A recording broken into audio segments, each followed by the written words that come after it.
Bienvenidos al canal de YouTube de Ediciones Rodio. Aquí encontrarás vídeos especializados en cada tema. Si te gusta nuestro contenido, no olvides suscribirte, darle a me gusta y comentar tu experiencia. Gracias por elegirnos en tu camino hacia el éxito. Recuerda que nuestros temarios también están disponibles en formato digital y papel. Para cualquier duda puedes escribirnos a info@edicionesrodio.com. Administrativos del Estado. Parte 3. Derecho Administrativo General. Volumen 2. Tema 2. El acto administrativo. Concepto, clases y elementos. Eficacia y validez de los actos administrativos. Su motivación y notificación. 1. El acto administrativo. Concepto, clases y elementos. 1,1. Concepto de actos administrativos. De entre las diversas nociones doctrinales que tratan de delimitar el concepto de actos administrativos, cabe distinguir las tres direcciones siguientes. A. En un sentido amplio, son actos administrativos las declaraciones de voluntad de la Administración destinadas a producir efectos jurídicos. Este concepto abarca todas las manifestaciones de la voluntad administrativa, por lo que autores que no siguen esta posición prefieren llamar a estos actos de la Administración. B. En una noción más restringida se limita el uso de la expresión a las declaraciones de voluntad de la Administración productoras de efectos jurídicos subjetivos, con lo que se exceptúan los actos reglamentarios, ya que estos crean normas generales. Y por último, según la opinión más extendida, se consideran actos administrativos no solo las declaraciones de voluntad de la Administración, sino todas las manifestaciones anímicas de la misma destinadas a producir efectos jurídicos subjetivos. Solo se excluyen las actividades materiales, por no tener carácter jurídico. A esta dirección corresponde la definición de Zanovini. Es acto administrativo cualquier declaración de voluntad, de deseo, de juicio o de conocimiento, realizada por un sujeto de la administración pública en el ejercicio de una potestad administrativa, distinta de la potestad reglamentaria, añade García de Enterría, para quien acto administrativo y reglamento son instrumentos jurídicos distintos. Garrido Falla acepta la definición de Zanovini, advirtiendo que la recoge por no quedar excluidos según su letra, aunque sí en la mente de su autor, los actos administrativos generales o reglamentos. Para Garrido Falla lo importante es delimitar el conjunto de actos sometidos al régimen jurídico administrativo, ya que hay que admitir que tan actos administrativos son los generales como los concretos, pues unos y otros están sometidos a los dos principios fundamentales de dicho régimen. 1. Sumisión a la ley y a las normas jerárquicamente superiores. 2. Posibilidad de una fiscalización jurisdiccional para hacer efectiva dicha sumisión. En el mismo sentido se pronuncia en Tren Cuesta, quien considera el acto administrativo como un acto jurídico realizado por la Administración con arreglo al derecho administrativo, entendiendo que una declaración de voluntad producirá efectos jurídicos menos será acto administrativo menos, tanto si se tiene un destinatario determinado o determinable, y agota su eficacia con una sola aplicación, como si no ocurre así, esto es, si tiene carácter normativo, concluyendo que no existe por ello obstáculo en calificar a los reglamentos de actos administrativos. Sin embargo, para otro sector de la doctrina, González Pérez y García de Enterría, las disposiciones reglamentarias no son actos administrativos, pues no son expresión de la función administrativa sino de la función normativa de la Administración. La distinción se basa en un criterio ordinamentalista, en cuanto que los reglamentos forman parte del ordenamiento jurídico, mientras que los actos administrativos no. Los reglamentos son normas jurídicas y como tal se estudian en las fuentes del derecho, y los actos administrativos son actos de la Administración, dictados en el ejercicio de potestades administrativas. Por último, cabe indicar que el concepto de acto administrativo también puede delimitarse negativamente. Así, quedan excluidos del concepto de acto administrativo, además del reglamento por las razones apuntadas. A. Las meras operaciones materiales realizadas por la Administración, ya que si bien indirectamente pueden producir efectos jurídicos, p.ej. El deber de indemnizar perjuicios causados, tales efectos no derivan de ellos de forma directa. B. Los actos no emanados de la administración sensu stricto, esto es, los actos políticos o de gobierno, a los que luego nos referiremos de manera separada. Los actos materialmente ejecutivos dictados por los poderes legislativo y judicial. Los actos de los administrados, aunque produzcan efectos jurídicos conforme a derecho administrativo, PEJ, la toma de posesión de un funcionario. C. Los actos sometidos al régimen jurídico privado, que están sometidos por su naturaleza a la jurisdicción ordinaria. 1,2. Clases de actos administrativos. La doctrina ha procedido al estudio de las distintas clases de actos administrativos, atendiendo a distintos criterios. En general, cabe decir con Garrido Falla, que mientras unos autores realizan la clasificación de estos actos atendiendo a un criterio único, otros, en cambio, combinan simultáneamente distintos puntos de vista que sirven de criterios de clasificación. Ahora bien, lo corriente en la doctrina moderna es que la clasificación se realice atendiendo sucesivamente a diversos puntos de vista que no son excluyentes entre sí, sino complementarios. Así se distinguen.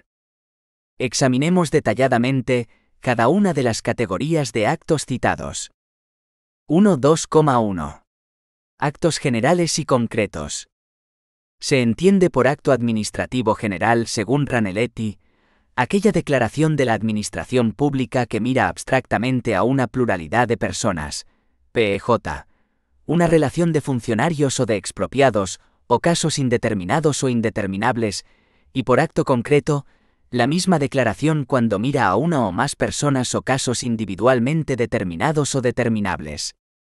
Para un gran sector de la doctrina, solo los segundos, los que contienen una declaración concreta, son actos administrativos. Pero siguiendo la opinión más moderna, sustentada hoy en nuestro derecho por la ley de la jurisdicción contencioso-administrativa, nada autoriza a excluir de tal calificación a los actos generales. Por el contrario, el régimen jurídico administrativo es igualmente aplicable a unos y otros, si bien las características de los mismos hacen que la regulación positiva de los actos administrativos generales goce de cierta especialidad legislativa. 1.2.2. Impugnables e inimpugnables. Según sean o no susceptibles de impugnación ante la jurisdicción contencioso-administrativa, los actos administrativos pueden clasificarse en impugnables e inimpugnables. La vigente Ley de la Jurisdicción Contencioso-Administrativa, LJCA, de 13 de julio de 1998, exceptúa de su propia competencia general a los actos de la Administración sometidos al régimen jurídico privado, que hemos de considerar fuera del concepto de acto administrativo al disponer la ley que no corresponden a la jurisdicción contencioso-administrativa. Las cuestiones expresamente atribuidas a los órganos jurisdiccionales civil, penal y social, aunque estén relacionadas con la actividad de la administración pública art. Tercero A. 1.2.3. Actos discrecionales y reglados. La atribución de potestades administrativas por la ley se puede realizar de dos maneras. A. Exhaustivamente, potestades y actos reglados. B. Con un margen decisorio para la administración a la hora de las condiciones de su aplicación, potestades y actos discrecionales. Este margen podría referirse al supuesto de hecho o al contenido concreto, dentro de los límites legales de la decisión aplicable. A esto se llama discrecionalidad de la administración. Sin embargo, la discrecionalidad no es un concepto tan amplio como a primera vista pudiera parecer, ya que para poder hablar de esta clase de actividad administrativa, es necesario que se den los siguientes supuestos que señala Garrido Falla. 1. Que se dé ausencia de reglamentación legal en una determinada materia. 2. Que, por otra parte, en relación con la misma no pese sobre la actuación administrativa un principio prohibitivo. 3. Que de la estructura lógica de la norma se desprenda una posibilidad de elección administrativa o atribución de discrecionalidad. 1.2.4. Actos simples y complejos. Se entiende por acto administrativo simple, según Garrido Falla, aquel en cuya emisión interviene un solo órgano administrativo, Acto complejo, en cambio, aquel que se produce por la intervención de dos o más órganos administrativos.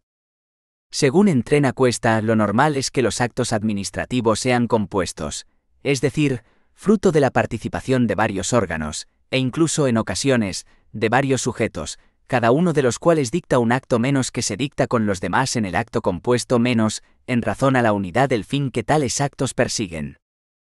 1.2,5. Actos unilaterales, bilaterales y plurilaterales.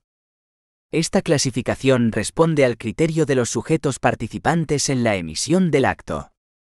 En general se habla de que los actos unilaterales emanan de la exclusiva voluntad de la administración que los dicta, EJ, una sanción, mientras que los bilaterales precisan para su eficacia de la voluntad del sujeto al que se dirigen, EJ, nombramiento de un funcionario, siendo multilaterales si precisan más de una respuesta. 1.2,6. Actos expresos y presuntos. Por la forma de su producción, el acto administrativo puede ser expreso y presunto. En el primero existe una clara e inequívoca exteriorización de la declaración de voluntad, de juicio, de deseo, etc. En el acto presunto, no existe ni una manifestación concreta administrativa, ni una conducta a la que se pueda atribuir un determinado valor o sentido, en virtud de una interpretación racional. El significado de esta conducta lo fija de forma expresa el ordenamiento jurídico, cerrándose así las puertas a toda labor interpretativa, como acontece cuando la ley atribuye al silencio de la administración un valor positivo o negativo. A los actos presuntos se refiere el artículo 24 de la LPAC, que se estudia en otro tema de este programa al analizar el silencio administrativo. 1.2,7. Actos definitivos y actos resolutorios o de trámite. La distinción atiende a que los actos se dictan en el seno de un procedimiento administrativo. En este procedimiento hay una resolución final que es la que decide el fondo del asunto, art. 88 LPAC, y para llegar a ella ha de seguirse un camino determinado, con fases distintas, con intervención de órganos o personas diversas y con actos también diferentes. Estos actos previos a la resolución final son los que la ley llama actos de trámite, actos instrumentales de cara a las resoluciones, pues las preparan y hacen posibles. Ahora bien, una cosa es que el acto ponga fin al procedimiento, sea definitivo, y otra que ponga fin a la vía administrativa, efecto reservado solamente a aquellos contra los que no cabe recurso administrativo ordinario, firmes.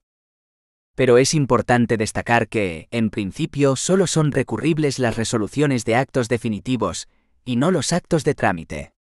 Sin embargo, por excepción, estos últimos resultan recurribles cuando, aun bajo apariencia de actos de procedimiento no resolutorios del fondo del asunto, de hecho vienen a decidirlo, por poner término al procedimiento o suspenderlo o hacer imposible su continuación, o producen indefensión o perjuicio irreparable.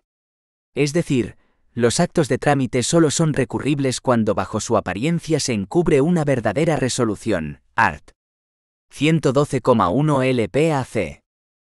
1.2,8. Actos firmes y no firmes, el fin de la vía administrativa. En principio, todos los actos administrativos son impugnables, primero en vía administrativa y después en la contenciosa. Cuando ya no es susceptible de recurso alguno en vía administrativa, salvo el de revisión, el acto se convierte en firme. La firmeza del acto se produce porque a. Ya se han utilizado todas las posibilidades de impugnación existentes. b. Se han dejado transcurrir los plazos para interponer los recursos posibles. En ambos casos, el acto no recurrido o no recurrible se dice que es firme.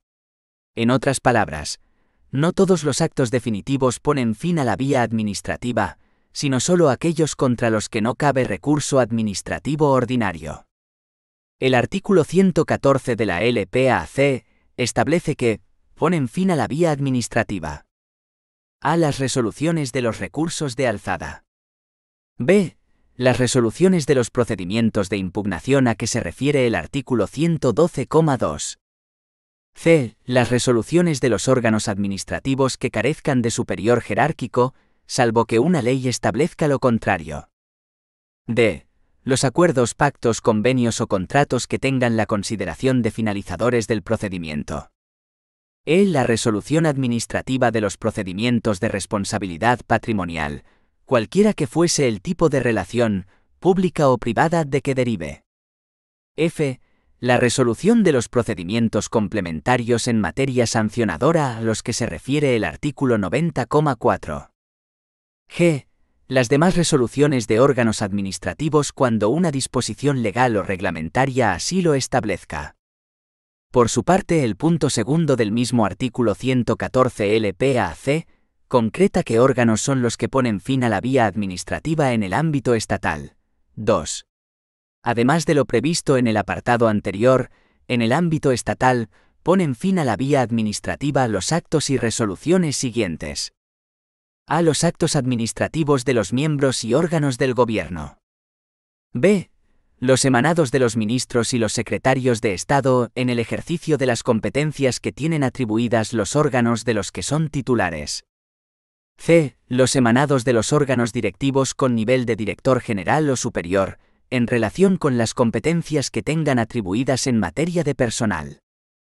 D. En los organismos públicos y entidades de derecho público vinculados o dependientes de la Administración General del Estado, los emanados de los máximos órganos de dirección unipersonales o colegiados, de acuerdo con lo que establezcan sus estatutos, salvo que por ley se establezca otra cosa. 1,3. Elementos del acto administrativo. González Pérez define los elementos o requisitos del acto administrativo como aquellas circunstancias o conjunto de circunstancias que deben darse en un acto para que produzca todos sus efectos, es decir, para que el acto no resulte inválido o válido pero irregular. Si bien todos los autores coinciden en subrayar la importancia que, dentro de la teoría del acto administrativo, tiene el estudio de sus elementos, a la hora de enumerar en concreto cuáles son, nos proporcionan muy diversas clasificaciones, aunque en muchos casos las discrepancias obedecen más a razones terminológicas que de fondo. Se suelen mencionar como elementos del acto administrativo. Elemento subjetivo. El sujeto activo y pasivo. Elemento objetivo. El objeto. Elemento causal. La causa. Elemento teleológico. El fin. Elemento formal. La forma. 1.3,1. Elemento subjetivo.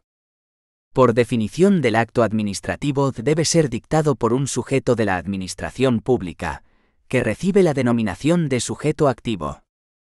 A este respecto, el artículo 2 de la LPAC determina qué se entenderá por administración pública diciendo: 1. La presente ley se aplica al sector público, que comprende a. La Administración General del Estado. B. Las administraciones de las comunidades autónomas. C. Las entidades que integran la administración local. D. El sector público institucional. 2. El sector público institucional se integra por a. Cualesquiera organismos públicos y entidades de derecho público, vinculados o dependientes de las administraciones públicas.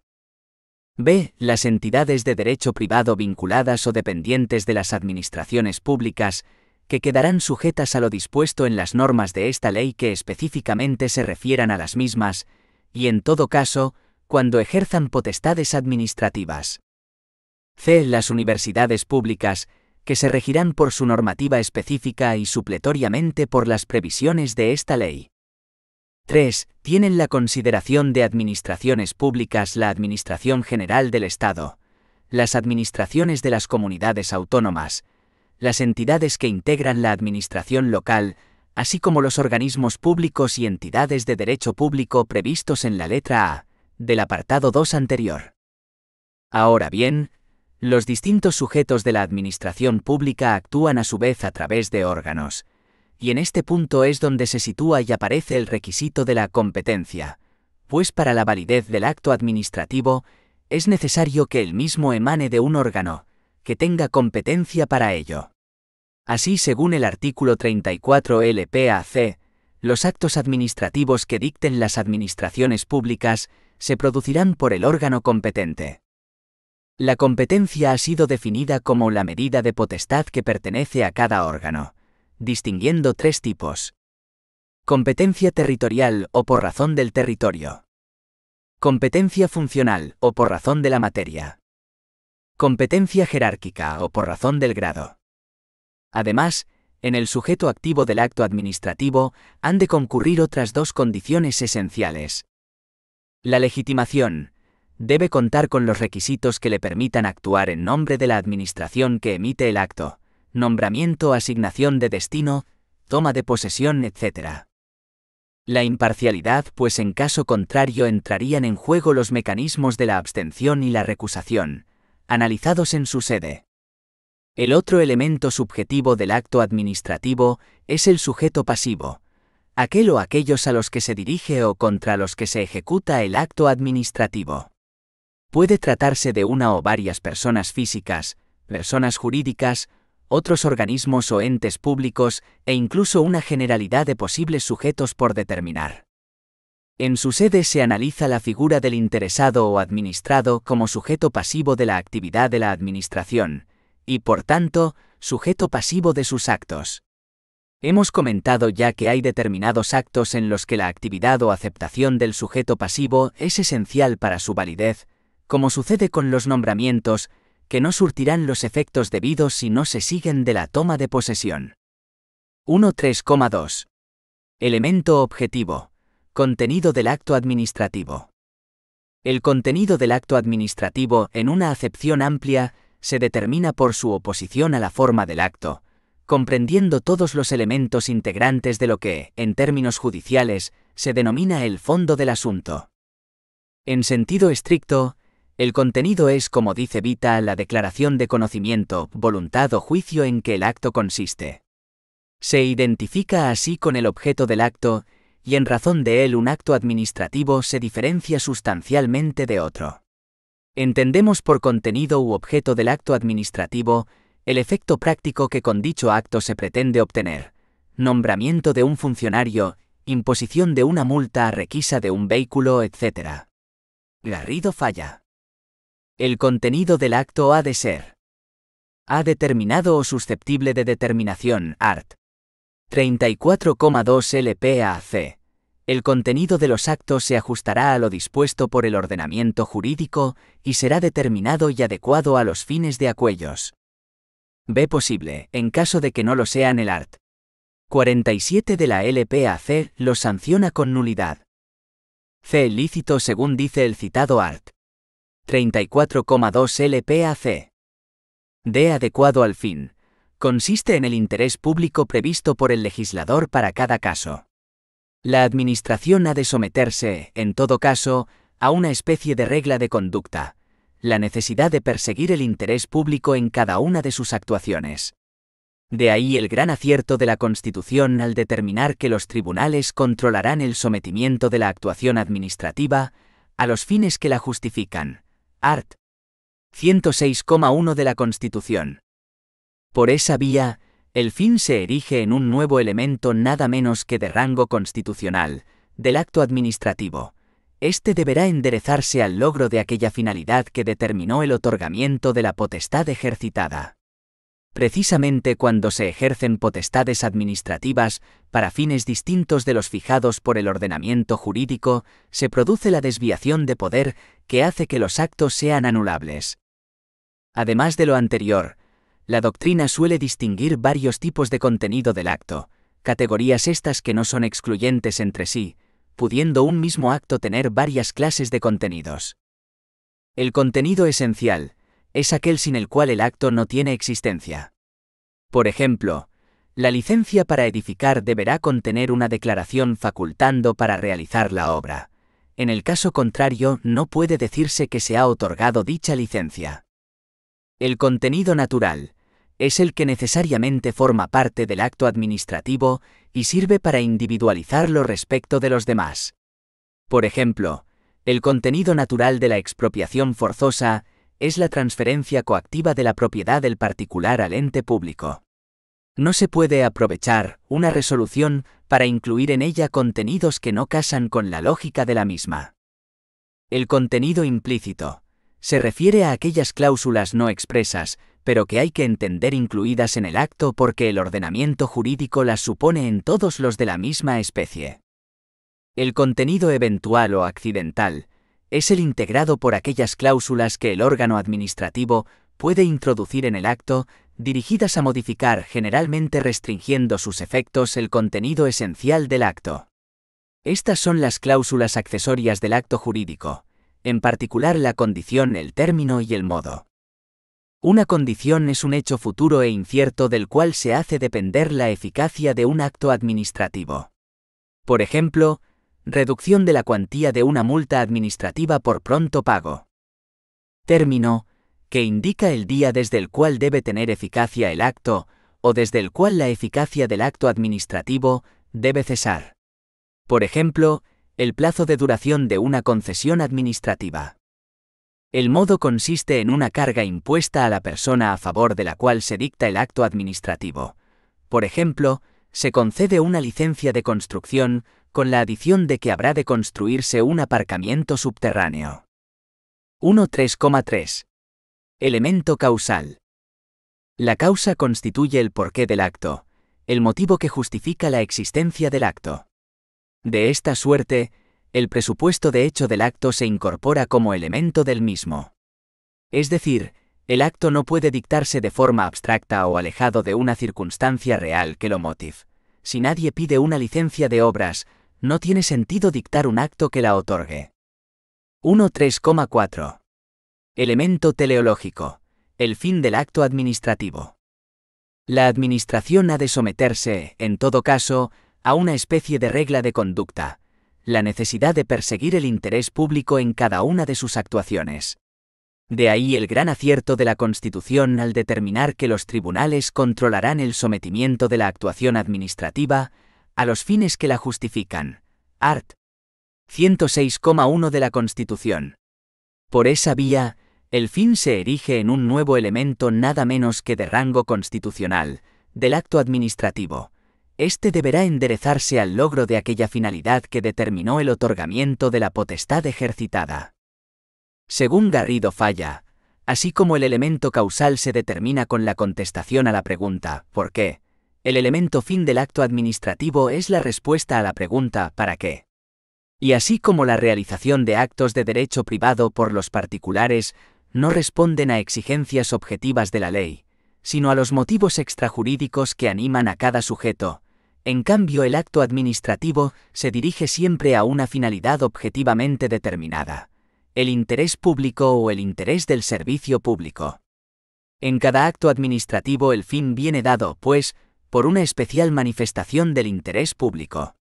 Así, por ejemplo, el fin del nombramiento de un funcionario es proveer una vacante, el fin de unas oposiciones, elegir el más apto, etc. 1.3,5. Elemento formal.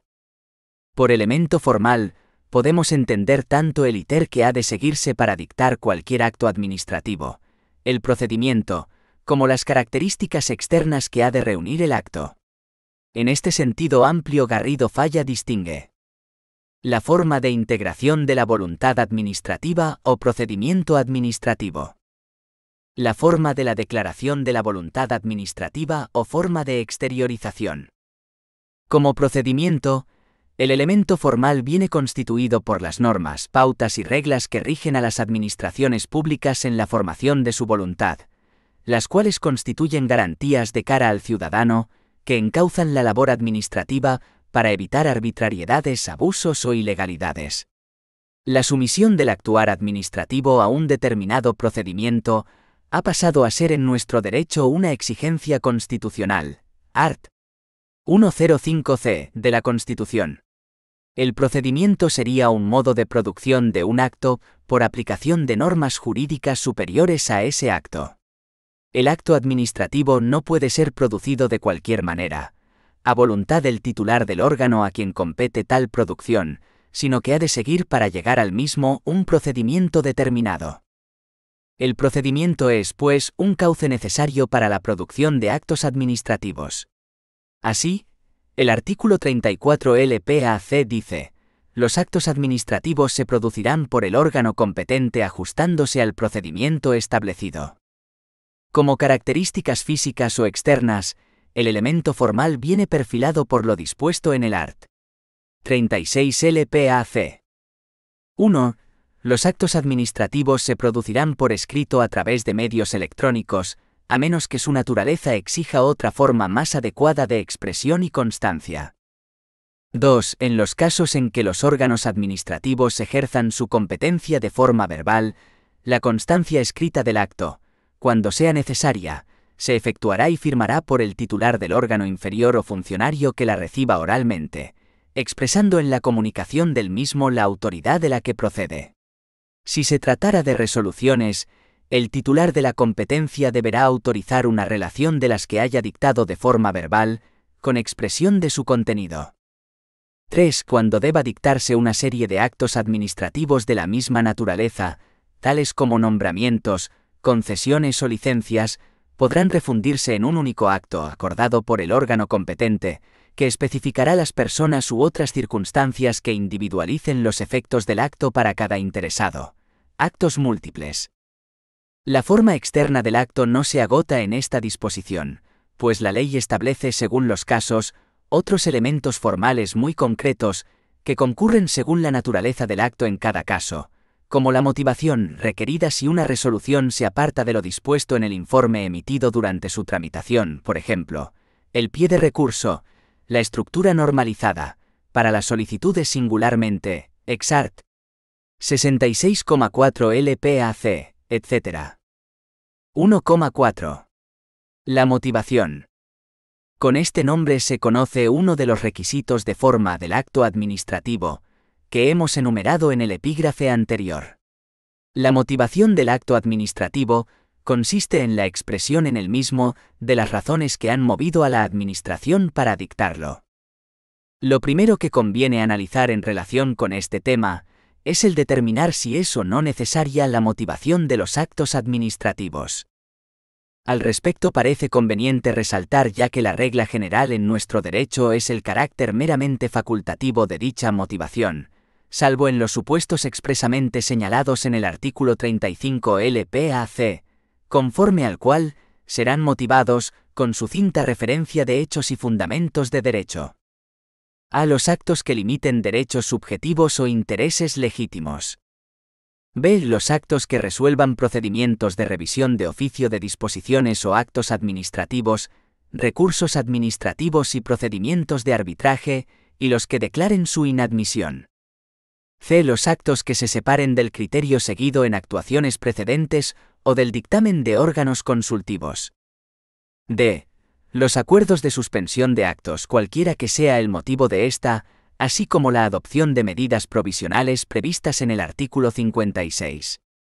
E. Los acuerdos de aplicación de la tramitación de urgencia, de ampliación de plazos y de realización de actuaciones complementarias. F. Los actos que rechacen pruebas propuestas por los interesados. G. Los actos que acuerden la terminación del procedimiento por la imposibilidad material de continuarlo por causas sobrevenidas, así como los que acuerden el desistimiento por la administración en procedimientos iniciados de oficio. H. Las propuestas de resolución en los procedimientos de carácter sancionador, así como los actos que resuelvan procedimientos de carácter sancionador o de responsabilidad patrimonial. Y los actos que se dicten en el ejercicio de potestades discrecionales, así como los que deban serlo en virtud de disposición legal o reglamentaria expresa.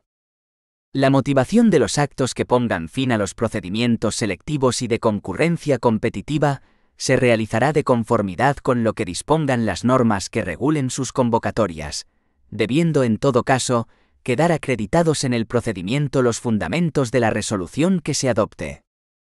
Finalmente hemos de tener en cuenta, como dice Garrido Falla, que si la motivación puede tener una importancia secundaria cuando se trata de actos reglados, adquiere sin embargo especial relieve en relación con los actos discrecionales para permitir su posterior control jurisdiccional. 2. La eficacia y validez de los actos administrativos. 2,1. La ejecutividad de los actos administrativos. El acto administrativo se perfecciona cuando en su producción concurren todos los elementos esenciales, lo que lleva consigo que se le atribuya una presunción de validez que dispensa a la administración autora del acto de seguir ningún tipo de proceso declarativo si alguien, en cualesquiera instancias, pusiera en duda o pretendiera su invalidez. A este especial efecto de los actos administrativos se refieren los artículos 38 y 39 de la LPAC, Ley de Procedimiento Administrativo Común de las Administraciones Públicas. Artículo 38. Ejecutividad. Los actos de las administraciones públicas sujetos al derecho administrativo serán ejecutivos, con arreglo a lo dispuesto en esta ley. Artículo 39. Efectos. Los actos de las administraciones públicas sujetos al derecho administrativo se presumirán válidos y producirán efectos desde la fecha en que se dicten, salvo que en ellos se disponga otra cosa. Como dice R. Parada, la presunción de validez o lo que es igual, de legitimidad o de legalidad, del acto administrativo no es, sin embargo, una presunción juris et de jure, inamovible, sino una simple presunción juris tantum, es decir, que admite prueba en contrario en todo tipo de procedimientos o procesos impugnativos en los que frontalmente se discuta sobre su invalidez. La presunción de validez cubre efectivamente los actos definitivos, pero no toda la actividad probatoria previa a estos y que se refleja en el expediente administrativo, pues, como dice el Tribunal Supremo, la presunción de legalidad que adorna los actos administrativos no significa un desplazamiento de la carga de la prueba que, conforme a las reglas, corresponde a la Administración, cuyas resoluciones han de sustentarse en la plena acreditación del presupuesto fáctico que invoquen. Sentencia del Tribunal Supremo de 22 de mayo de 1981. No obstante, la eficacia quedará demorada. Sigue el art. 39. A cuando así lo exija el contenido del acto. Principalmente se refiere a los supuestos de condición o término suspensivo. B. Cuando esté supeditada a la notificación o publicación. C. Cuando sea preceptiva la aprobación superior. Además, excepcionalmente, podrá otorgarse eficacia retroactiva a los actos cuando 1. Se dicten en sustitución de actos anulados, y asimismo 2. Cuando produzcan efectos favorables al interesado siempre que los supuestos de hecho necesarios existieran ya en la fecha a que se retrotraiga la eficacia del acto, y ésta no lesione derechos o intereses legítimos de otras personas.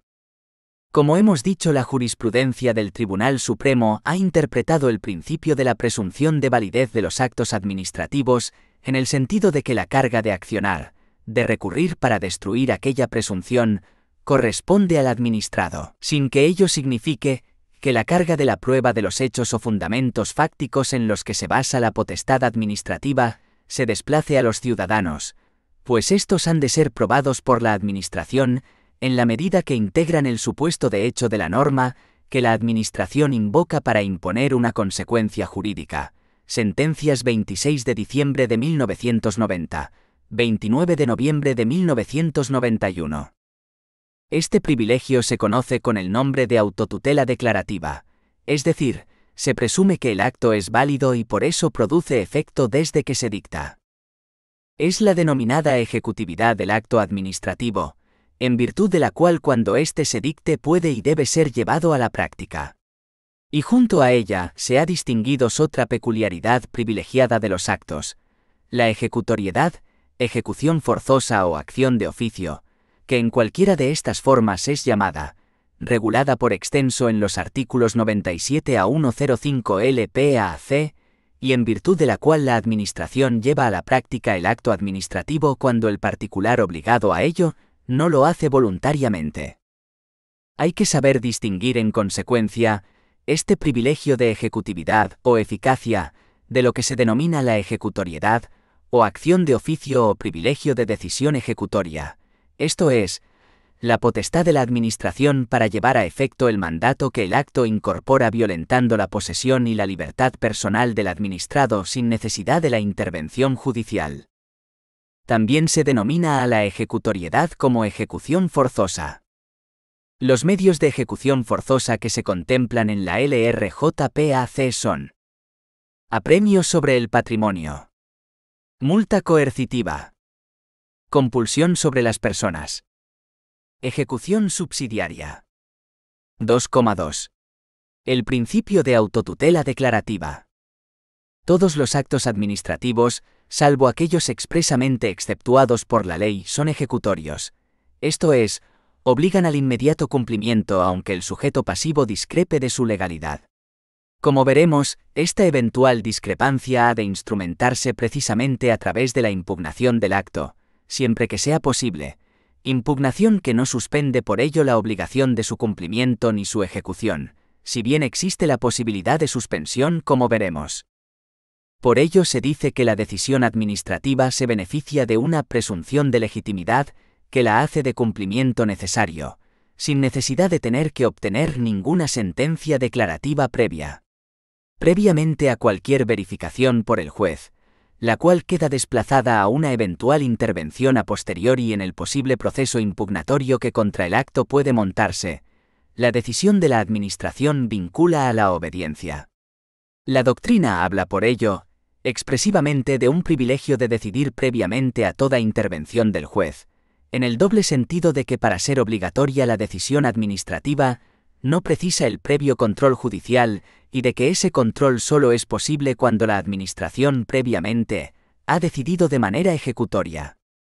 De esa presunción de legitimidad de los actos administrativos derivan una serie de consecuencias importantes. Como precisa el artículo 39,1 de la LPAC, los actos de las administraciones públicas sujetos al derecho administrativo se presumirán válidos y producirán efectos desde la fecha en que se dicten, lo cual trae como consecuencia que el particular a quien afecte tal declaración administrativa resulta desde el momento en que ésta se le notifica, titular del derecho o la obligación declarada por la Administración por la fuerza misma de la declaración. B. La presunción de legalidad de la decisión es obviamente juris tantum y no definitiva. No tiene, pues, el acto de la Administración el valor definitivo de una sentencia declarativa, de modo que es erróneo técnicamente hablar, como se ha hecho, de fuerza de cosa juzgada, es decir, esta presunción de validez admite prueba en contrario.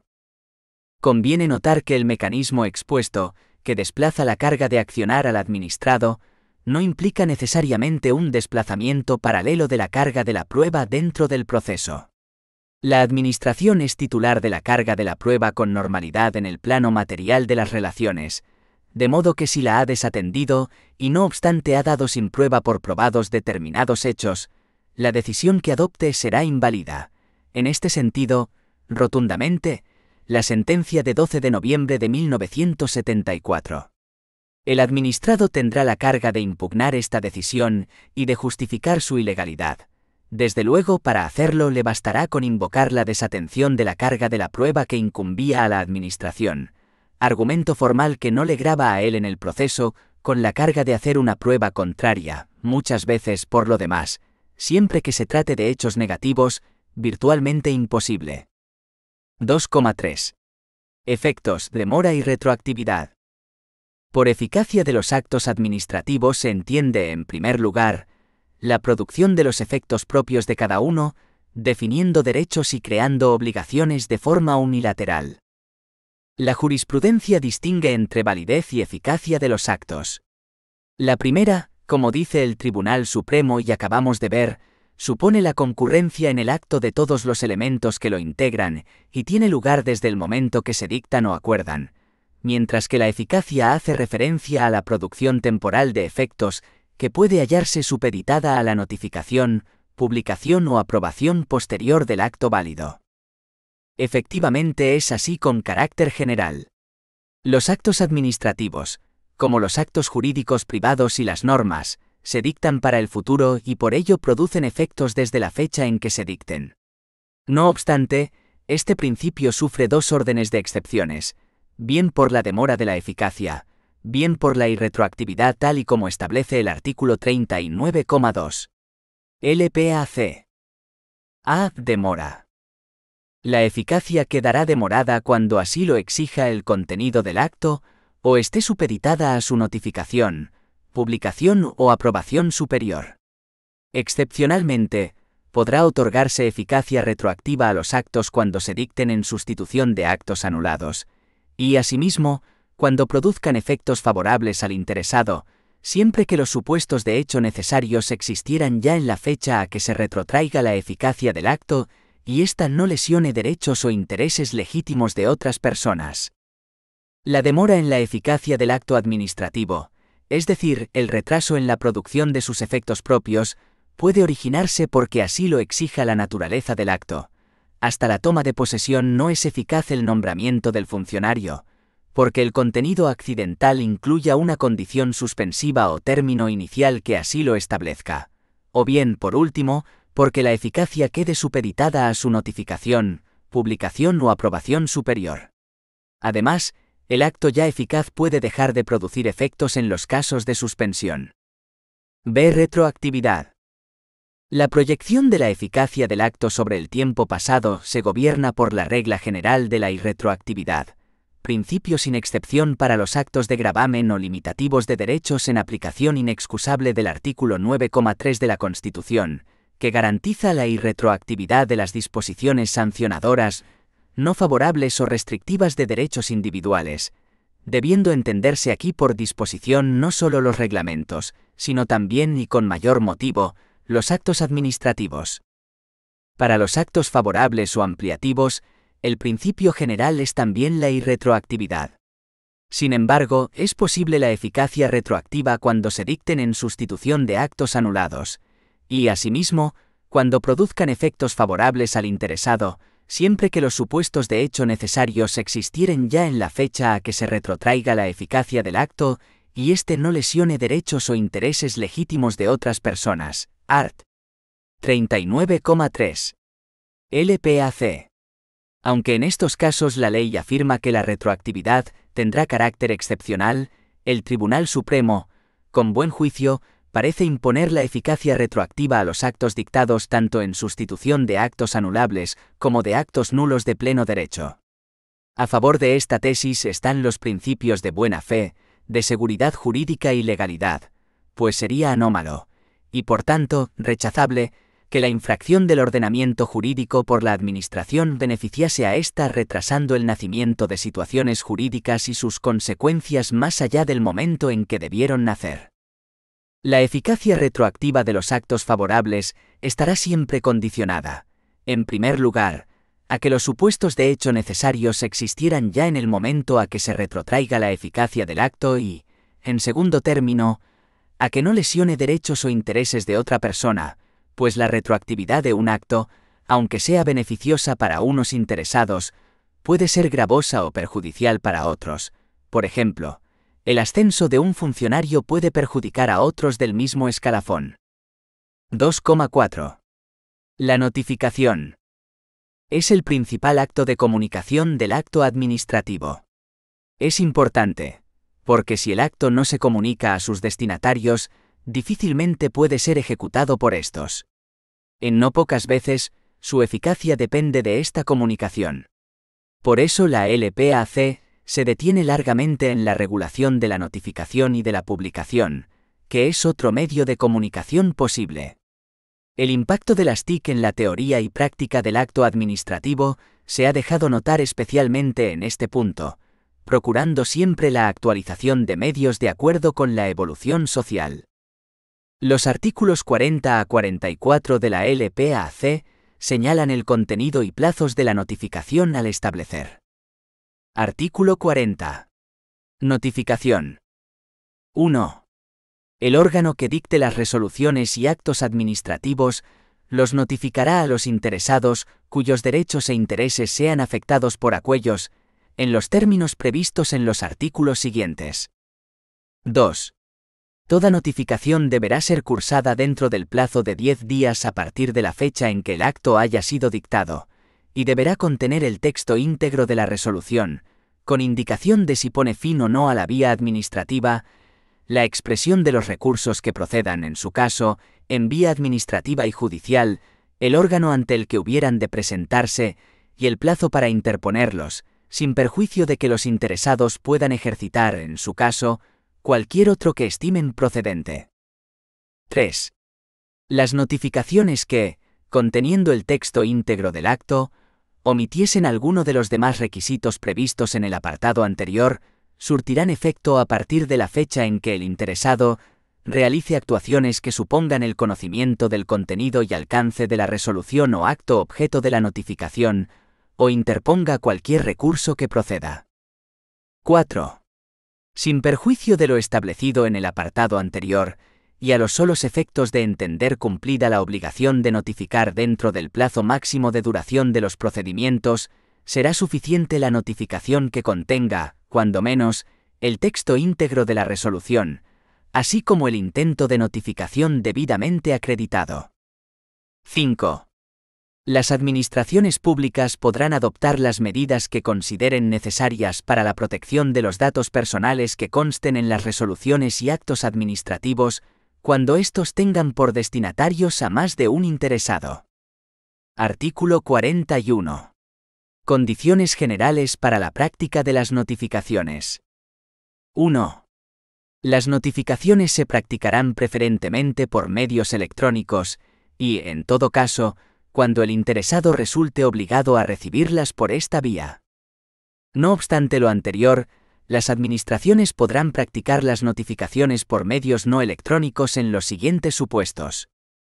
A. Cuando la notificación se realice con ocasión de la comparecencia espontánea del interesado o su representante en las oficinas de asistencia en materia de registro y solicite la comunicación o notificación personal en ese momento. B. Cuando para asegurar la eficacia de la actuación administrativa resulte necesario practicar la notificación por entrega directa de un empleado público de la administración notificante. Con independencia del medio utilizado, las notificaciones serán válidas siempre que permitan tener constancia de su envío o puesta a disposición, de la recepción o acceso por el interesado o su representante, de sus fechas y horas, del contenido íntegro y de la identidad fidedigna del remitente y destinatario de la misma. La acreditación de la notificación efectuada se incorporará al expediente. Los interesados que no estén obligados a recibir notificaciones electrónicas podrán decidir y comunicar en cualquier momento a la Administración Pública, mediante los modelos normalizados que se establezcan al efecto, que las notificaciones sucesivas se practiquen o dejen de practicarse por medios electrónicos. Reglamentariamente, las administraciones podrán establecer la obligación de practicar electrónicamente las notificaciones para determinados procedimientos y para ciertos colectivos de personas físicas que por razón de su capacidad económica, técnica, dedicación profesional u otros motivos, quede acreditado que tienen acceso y disponibilidad de los medios electrónicos necesarios. Adicionalmente, el interesado podrá identificar un dispositivo electrónico o una dirección de correo electrónico que servirán para el envío de los avisos regulados en este artículo, pero no para la práctica de notificaciones. 2. En ningún caso se efectuarán por medios electrónicos las siguientes notificaciones. A. Aquellas en las que el acto a notificar vaya acompañado de elementos que no sean susceptibles de conversión en formato electrónico. B. Las que contengan medios de pago a favor de los obligados, tales como cheques. 3.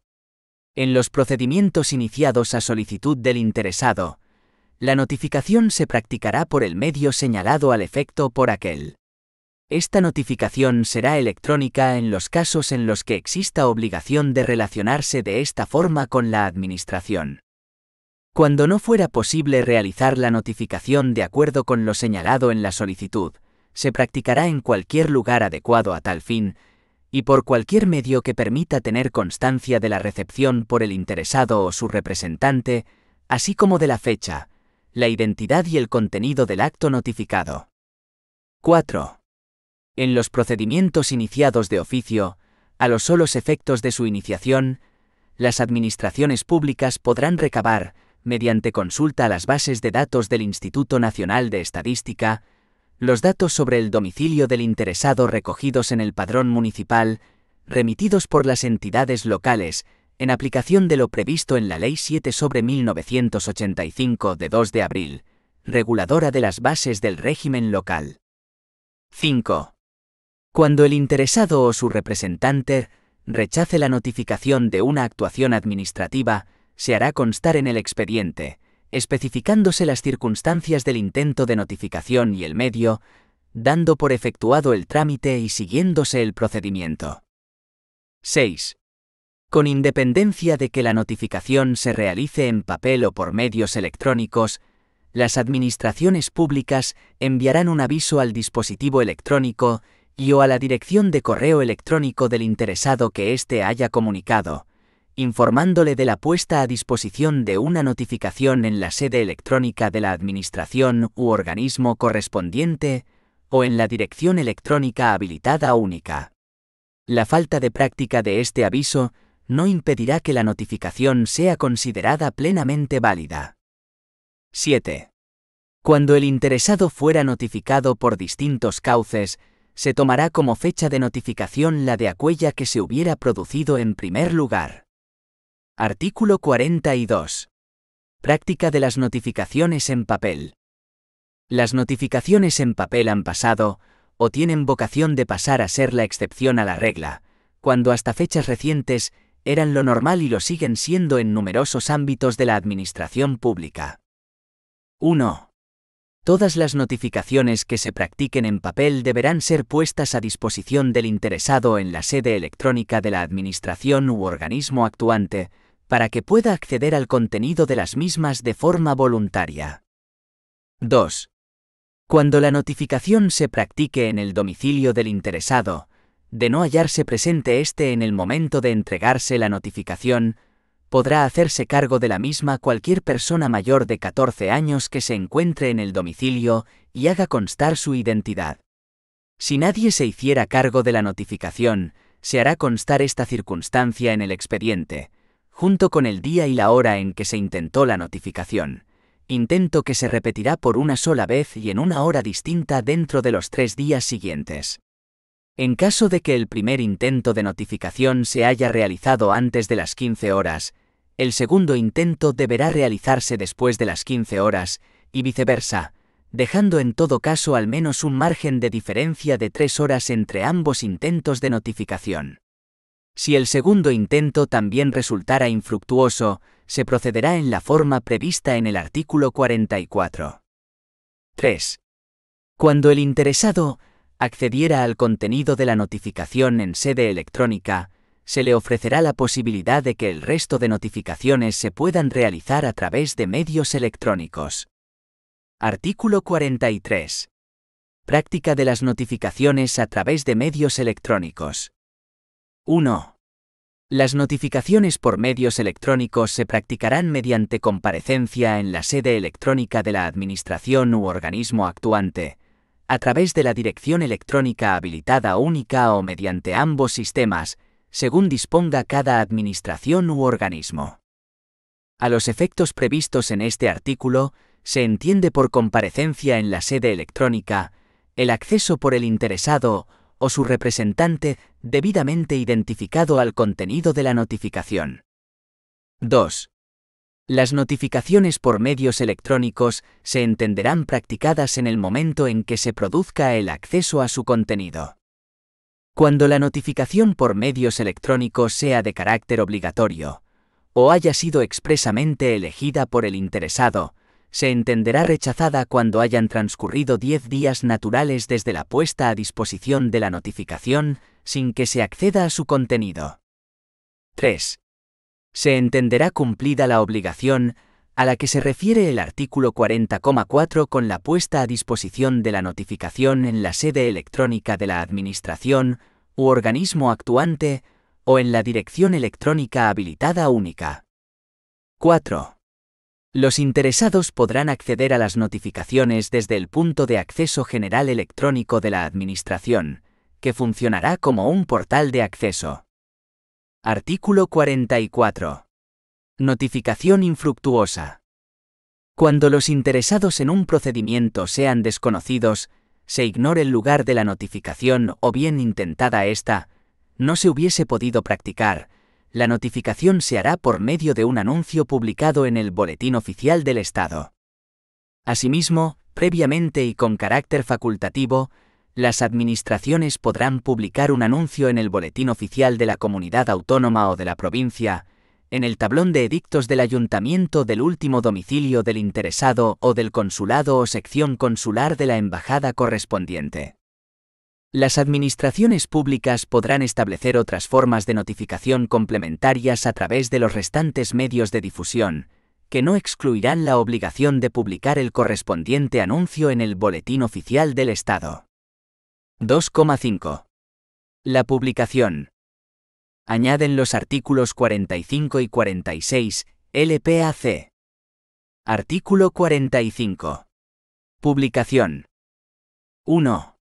Los actos administrativos serán objeto de publicación cuando así lo establezcan las normas reguladoras de cada procedimiento o cuando lo aconsejen razones de interés público apreciadas por el órgano competente. En todo caso, los actos administrativos serán objeto de publicación, surtiendo ésta los efectos de la notificación en los siguientes casos. A. Cuando el acto tenga por destinatario a una pluralidad indeterminada de personas, o cuando la Administración estime que la notificación efectuada a un solo interesado es insuficiente para garantizar la notificación a todos, siendo en este último caso, adicional a la individualmente realizada. B. Cuando se trate de actos integrantes de un procedimiento selectivo o de concurrencia competitiva de cualquier tipo.